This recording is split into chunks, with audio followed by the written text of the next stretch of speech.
Nilikuwa nipo kimya hizi siku hizi, mtanisamee maana kuna wadada weusi sasa hivi wampoteza content yao cha kupost. Kwa sababu walikuwa wananipost mimi ndio account zao zinaenda viral. Sasa hivi mimi nilipokaa kimya wanarudia zile za zamani kupost sasa. Zishakuwa watu wamezizoea. Kwa nikaona tu bora nichukue simu nijirekodi wadada wapate cha kupost. Ili account zao ziendelee kugrow. Maana hamna mdada mweusi ambaye hajanipost kwenye huu mwezi. Hamna mdada mweusi ambaye hajanipost.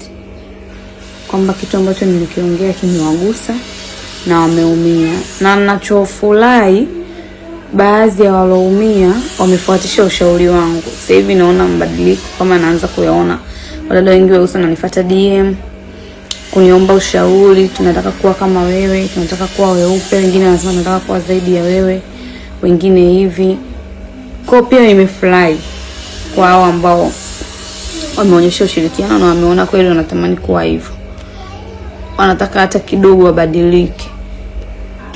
Na nyinyi ambao mnaona aibu kunifuata, sio lazima unifuate. Zingatia tu. Kama nilikuwa nasema oga na vitu vya maana, kama sabuni ya maana. Kama unapaka mafuta ya maji, basi hakikisha mafuta yako ya maji ni mazuri, ambayo yatakufanya ugrow vizuri. Hiyo rangi inatoka, weusi unatoka. Hakuna kitu ambacho ni cheusi kashinda kutoka. Sinaona shati ya shule. Nikiingia doa jeusi hata ukiweka jiki kinatoka. Yaani hata kiingie ni kinatoka. Na maana shati ni jeupe. Nguo nyeusi haiwezi kukaa na doa kwa sababu yenyewe pia ni uchafu ionyesha. Kwa uwezi kuwa mweupe afu ukawa mchafu. Kwa kama mnataka kuwa weupe pia mzingatie muwe wasafi. Ndio weupe unakuja kwa njia hizo.